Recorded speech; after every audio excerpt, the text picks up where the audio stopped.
Hello everyone, welcome to the Corner Library here in Australia and welcome to today's book recommendations. Well, a little bit of news, a little bit of an update. Today is Sunday the 27th of April. I'm filming this for you for tomorrow, to upload it tomorrow, which is Monday the 28th. And on Friday, which was our Anzac Day, that's the 25th, isn't it? We finally received, in the afternoon and all through the night, up until even early morning, 6 or 7 o'clock on Saturday, we received 33.5 mil of rain. So we were so excited. It's just absolutely wonderful. Finally, that dry, hot spell broke. And even today, being Sunday, we are now seeing across the fields and in our garden around the house. I say garden, it's more just trees and shrubs really. There's not much immediately around the house that's a garden, but even then there is green grass popping up, so it's absolutely wonderful. Today is cooler, but it is beautiful and sunny, so everything's refreshed. Unfortunately we have lost a few plants and trees, but what has survived is definitely refreshed. So we're so excited. It's absolutely wonderful. So I just thought I would update you on that. I have the two boys or the three boys actually. Flynn, our cat, is also sitting on the chairs. So if you hear a little bit of pitter-patter or if they interrupt, so be it. I've locked or shut both doors to this room so that it doesn't encourage them to run around the house, because they do sometimes have zoomies around the house. So I've shut them. They've decided to sit in here. I've shut them in. So we may actually have them pitter-pattering. So I do apologise for that. And also you may hear the geese. They have been around the house this morning, and yes, you may hear them honking, but again, I apologise. Okay, we have quite a few today, so let's get into it. Anyway, I'll take one off at a time.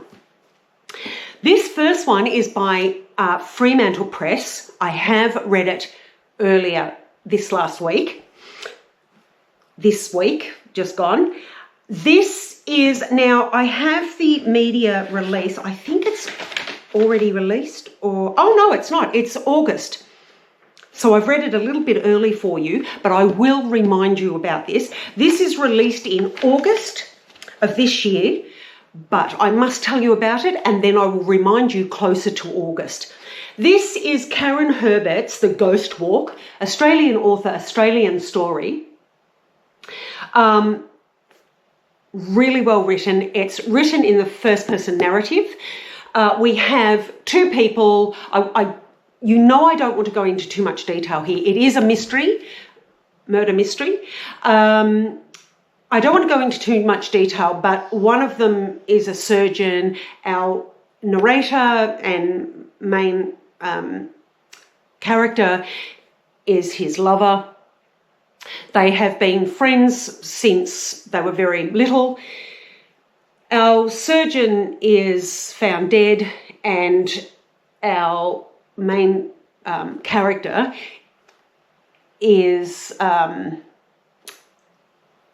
I don't want to tell you too much, but she's in hospital at the time that her lover / surgeon / childhood friend is found dead, and the story goes from there. It is brilliant. It is well written. I enjoyed it. I thoroughly enjoyed it, actually. And there are dark secrets, twists and turns. Very well written. That is Karen Herbert, The Ghost Walk. You must put that on your to be read list or to be bought list, because it's not available until August, but I will remind you. I'll remind you at the end of July. And then we may actually then remind you again in August. But Fremantle Press, I really do like an awful lot of Fremantle Press authors and stories and their publications. Absolutely, the way they present the novels. I love I really do love the covers on a lot of these. They're just beautiful, and this one particularly is lovely. So I recommend that. Do put that on your waiting list, and I will remind you close to the time. I really, really enjoyed it. It was great. So that's that one, but it will be a while until August. Well, it will be August before you can purchase it, but jot that down, I think. Okay, that's that one. Now, this is an oldie. When I say oldie, it's probably 3 years old, I think. When was this first published? I think, maybe it was only last year. Hang on, let me just find it for you, everyone. 2024. I thought this was older. It's because I did read it some time ago. I didn't read it. I haven't read it just recently. I read it last year, and I thought it was actually 21, 22, but it's not. It was published in 2024. This is David Nichols' You Are Here.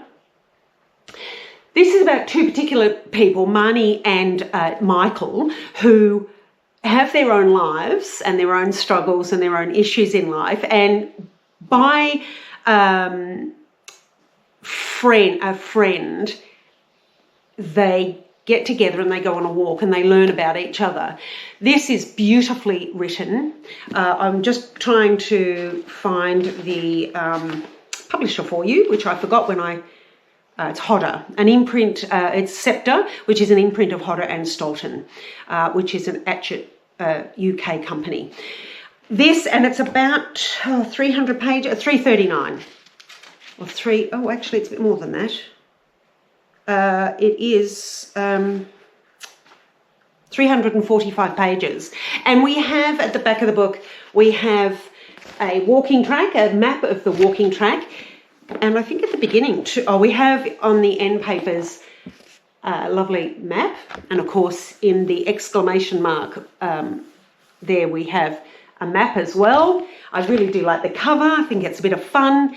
And at the beginning, I think we have another map. Yes, we do. Coast to Coast Walk. This is learning about yourself, learning about others. I don't want to say too much. It really is. All of these novels are about you experiencing them. But just to let you know, it is about two people who have their own lives and they get together through a mutual friend and they find themselves on a walk and learning about each other.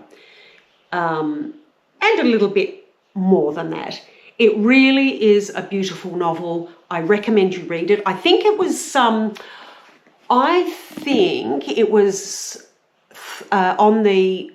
in the Queen's reading room that they read this as well as one of their books. And I believe it was. I'm fairly sure it was the Queen's reading room who also read it. But it is beautiful, and I really do recommend it. It's a beautiful novel.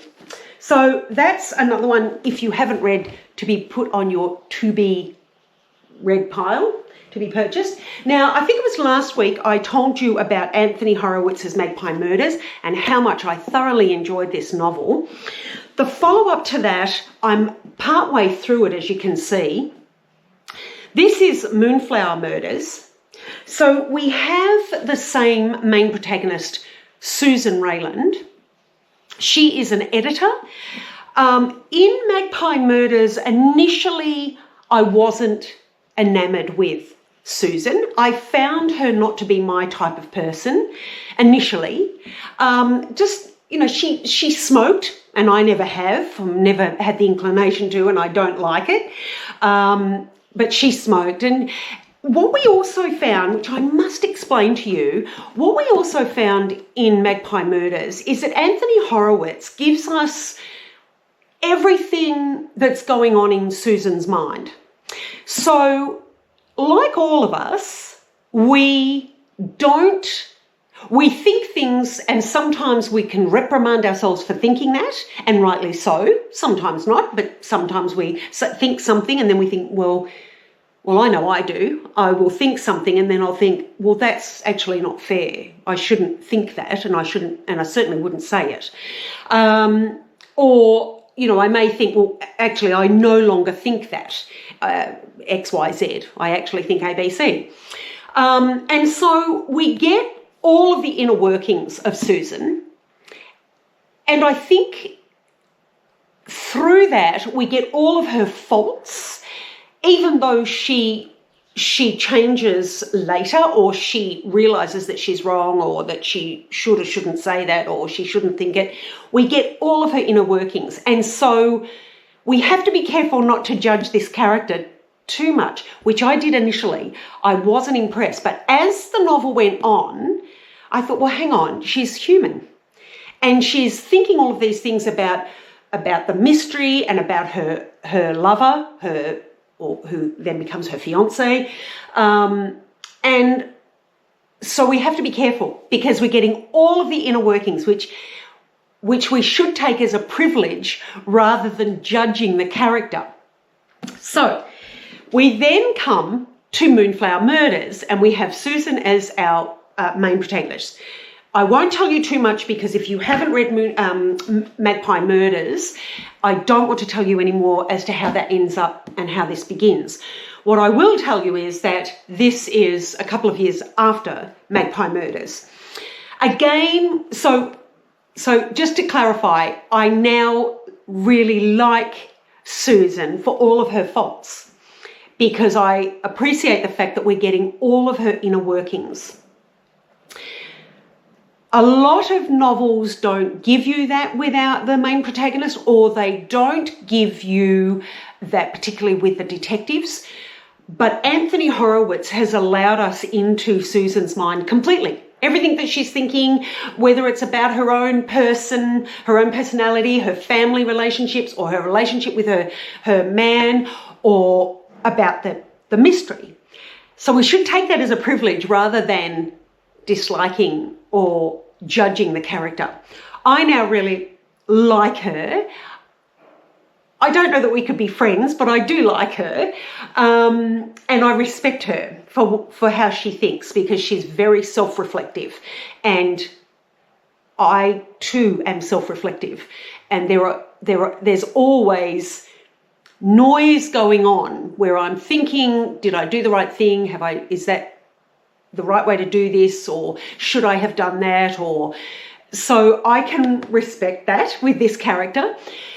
In Moonflower Murders, we again have if you remember, there's a novel within a novel. The writer of the inner novel, Alan Conway, his novel and Alan Conway features in this. I won't say any more, but he features in this. And so too does one of his novels. Remembering that the novels are set in the 1950s, this is present day. Look, I enjoyed Magpie Murders so much that as you can tell, I put everything else down and I started reading this, because I really am enjoying Anthony Horowitz's writing. Not only is it well written, and we are privileged to get the inner thoughts of everything in our main protagonist's mind, it is also what could be deemed a very complicated novel, because it's a novel within a novel. Now, I'm currently reading the novel that is within the novel. And let me just see. This is quite a few pages again, we get the pages of each novel. So this is not page 100 to 500. It's actually page 100, 1 to, let me see, to the first part of the first novel is 224 pages. And then or 226 actually, pages. And then we get the inner novel.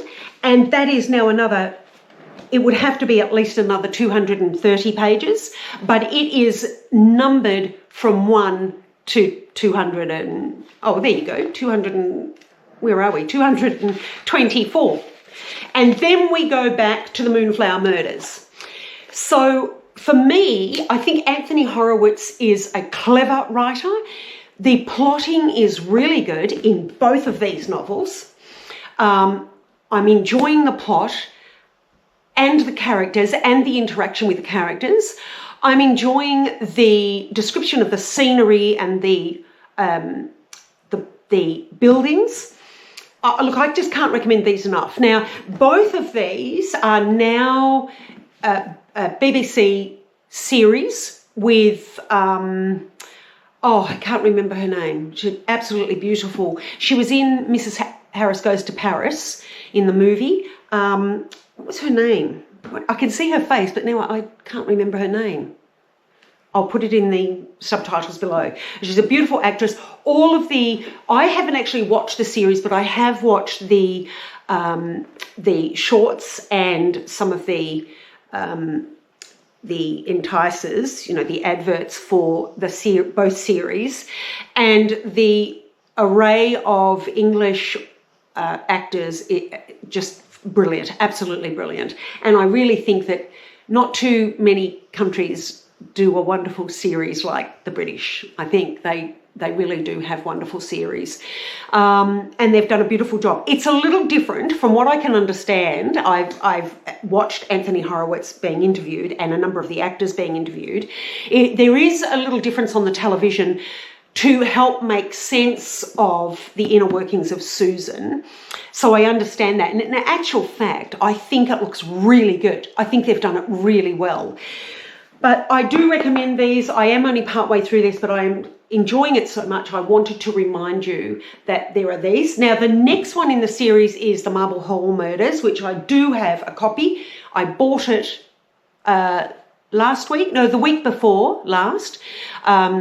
I bought it because I just absolutely love Magpie Murders. Oh, no, maybe I bought that a couple of weeks ago. And then I bought this 2 weeks ago in Dymocks. And I bought Marble Hall Murders in anticipation of finding and buying this.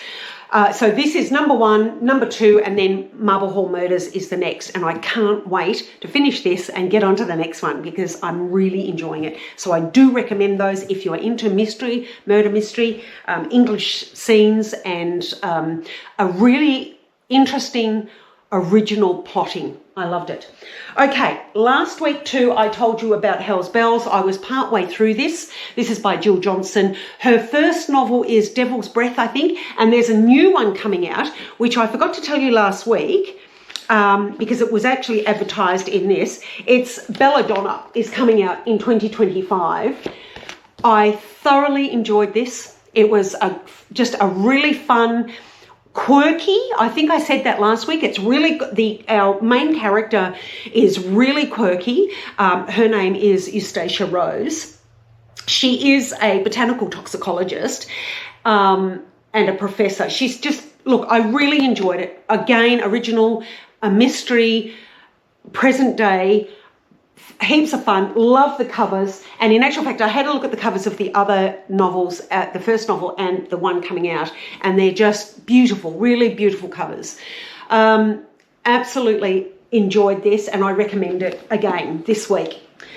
One I did get a couple of weeks ago. This was on special because it has been damaged.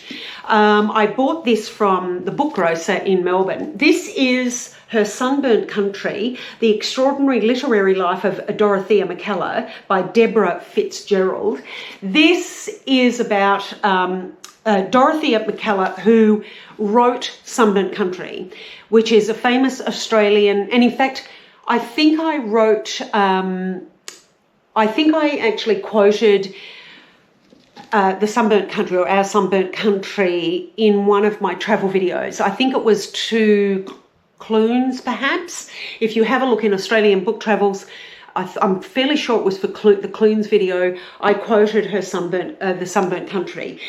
It's a beautiful Australian poem, and this is about Dorothea's life.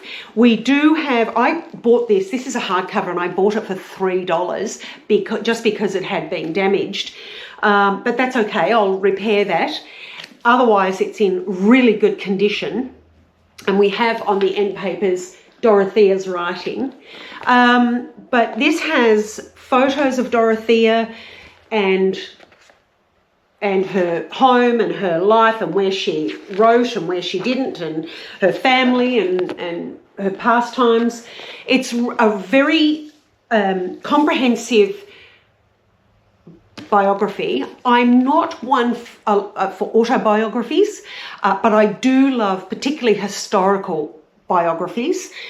And I thought that for Australian book travels as well, and because we really do love and believe that a lot of the Australian authors are missed around the world, that they're not always applauded for what they have brought to the world in their writings, I thought that this was a wonderful biography to read, and I can't wait to get into it.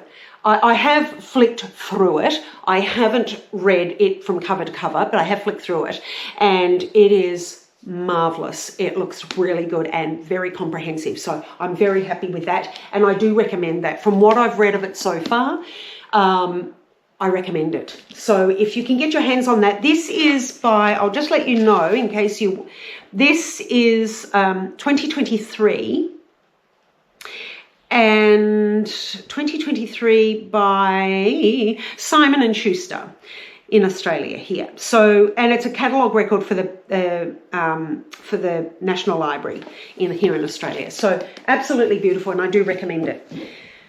I just wanted you all to, or just to remind you, of course, this year is the 250th anniversary of Jane Austen's birth. Once again, I bought Pride and Prejudice, this copy on special 2 weeks ago, not this last week, but the week before, when I bought the Dorothea Mackellar. This was also on special in Dimmock's in Melbourne for a quarter of the price. This is the paperback of the original cut-out version. You can see that it looks cut out. The original copy, or the original publication is cut out and has a protective see-through plastic cover on it. But I couldn't resist this. I thought it's absolutely beautiful. This is Pride and Prejudice by Jane Austen. I do have a couple of Jane Austen's Pride and Prejudice in different versions. My most favourite and treasured is one that I had as a valedictory award for when I left my HSC year. And I love it. It has all four. It's leather bound and and gold edging. It has for Northanger Abbey, Persuasion, Pride and Prejudice, and Sense and Sensibility. However, if you watched me in Australian Book Travel some time ago, I did explain that I'm hoping I haven't lost that. We haven't unwrapped all of the boxes that we have when we moved from Tasmania and the Middle East to Bendigo. I'm hoping it's still in those boxes, because even though I have unboxed a lot of the leather-bound books, my Jane Austen wasn't in it, and I'm just hoping it hasn't been lost. I know I would never have given it away, but I'm hoping it hasn't been lost or stolen in the moves. So I'm fairly sure it hasn't. I'm going to be positive and say I really do believe it's in one of the boxes down at the cottage. So once I clean out the cottage, which I'm hoping in the next few months we will, I'm hoping that I will find my copy. But I bought this because I did want to reread it, and it was just such a bargain. I really wanted to purchase it anyway, because I did want the cutout version, the original hardcover of this, but it just proved to be a little bit expensive, and because I already had it in a beautiful leather-bound version, I just thought I just couldn't necessarily justify that. But this was extremely inexpensive, so I decided that a nod's as good as a wink to a blind horse, so they say. So I bought this one. So I will be reading that this year. Now, I wanted to all remind you, I did last year present this to you. This is Dear Mr. Murray, Letters to a Gentleman Publisher, This is letters, and the reason why I'm presenting this is letters that the publishers received from all sorts of authors, including Jane Austen and her brother Henry Austen.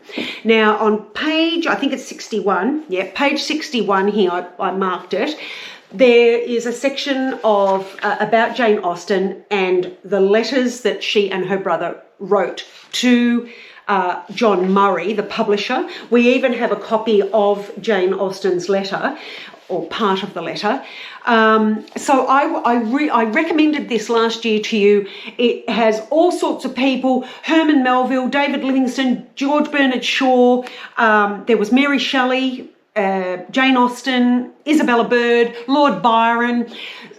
So look, I found it really interesting that if you are a reader of these authors, as I am with Jane Austen and George Bernard Shaw and so forth, and Mary Shelley, then it's really interesting to get an insight as to when they interacted with one of their publishers. So I recommend that again. That is Dear Mr. Murray, Letters to a Gentleman Publisher. These are excerpts or transcripts of letters that were written by all of these wonderful authors, including Jane Austen, to their publisher. And it's really interesting. So I recommend that once again, everyone. And of course, I always recommend Jane Austen, but I was really happy to pick this up on special. Her Sunburnt Country, The Extraordinary Literary Life of Dorothea McKellar by Deborah Fitzgerald. Did I tell you I did tell you the publication date of this, didn't I? Maybe I didn't. Hang on, let me have a look. Maybe I didn't. Oh yes, 2023, yeah. So respectively, it's not that long ago, really. It's only a couple of years, isn't it? So will still be available, I have no doubt. Howl's Bells, recommended it last week, thought it was absolutely brilliant. Anthony Horowitz, I recommended last week Magpie Murders. I really do recommend Moonflower Murders. Even though I'm only partway through it, I'm thoroughly enjoying it. It's just getting better and better. And David Nichols, You Are Here. I do recommend this. It's beautiful. If you read nothing else, definitely read this. It's absolutely beautiful. This one won't be available from Fremantle Press until August. I will remind you all again. But this is The Ghost Walk by Karen Herbert. Absolutely fantastic. I loved it. Enjoyed it. And I recommend it. Now, one thing I did want to say to you, I was reading some of Lewis Carroll's, just because I wanted to. We all know Lewis Carroll from Alice in Wonderland.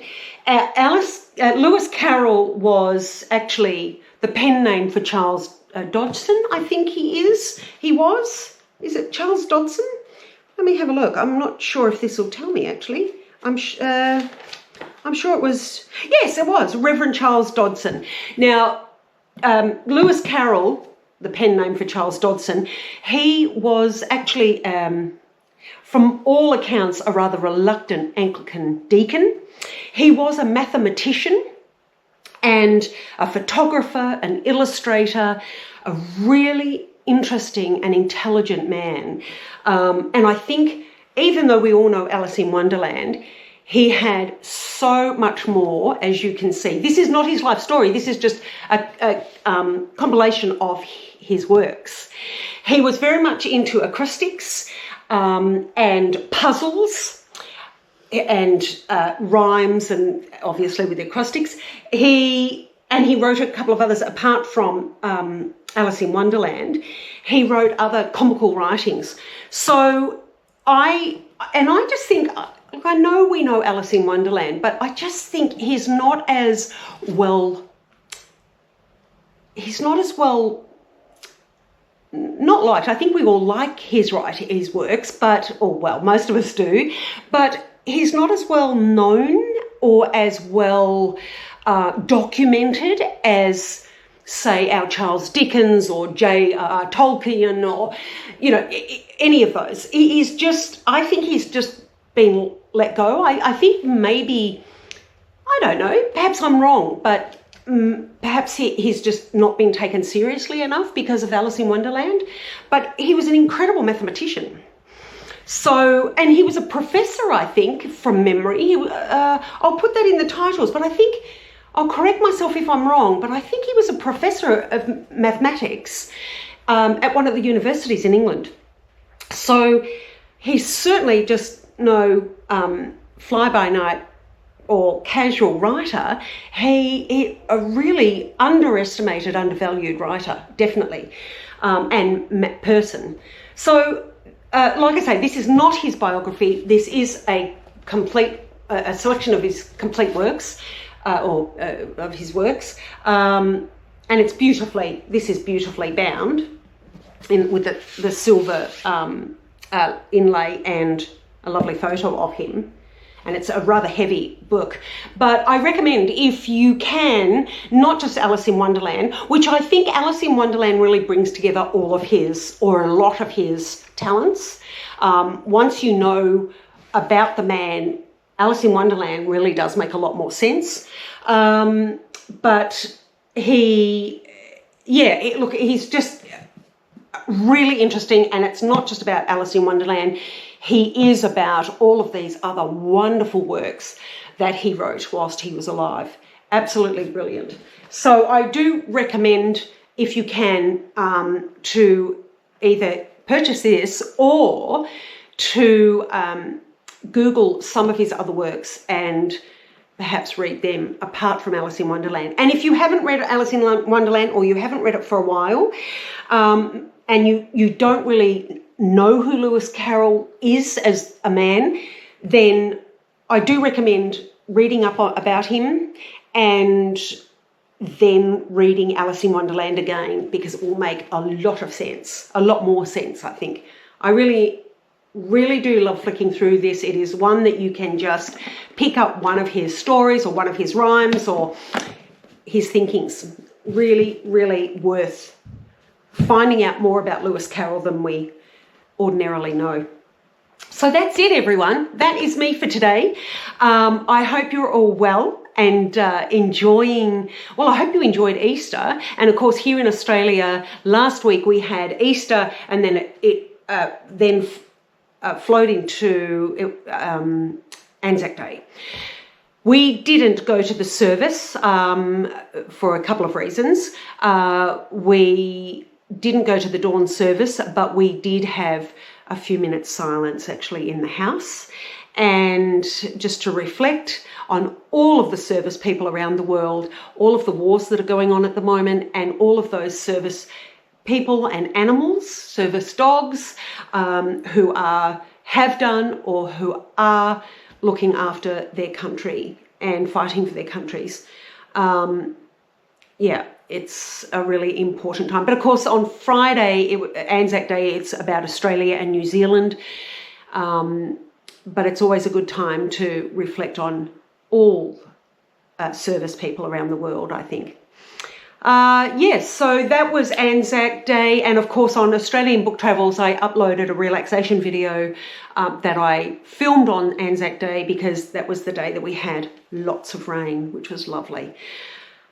Okay, I think that's it. I hope you have a wonderful week, everyone. I hope some of those, if not all of them, excite you. I've got some wonderful books coming up in the next few weeks, and I have also ordered a few books from a couple of different locations, from a couple of different bookshops. So I'm really looking forward to presenting those to you in the next few weeks when they arrive.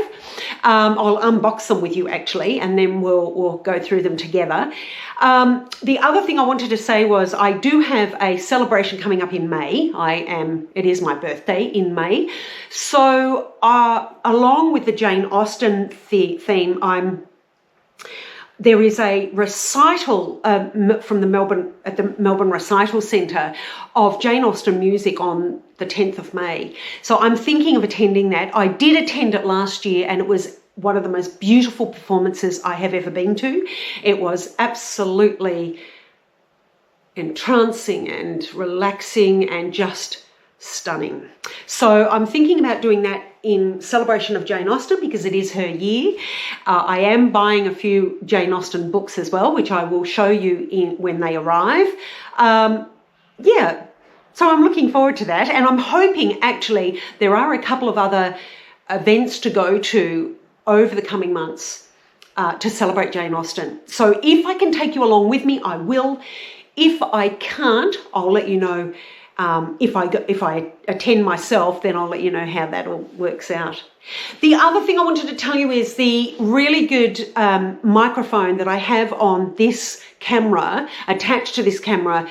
For some reason, the electrics are playing up on it. So I just have the camera microphone, and I'm hoping it is clear. Fingers crossed. Otherwise, I may have to fiddle with it during the editing process. Anyway, I will go. I will leave you. Have an absolutely wonderful week. If you don't see me or you don't watch the next travel video on Australian Book Travels, I will see you next Monday, I hope. And so have a wonderful week until then. And that's about it. I'll see you then. Take care, everyone. Bye for now.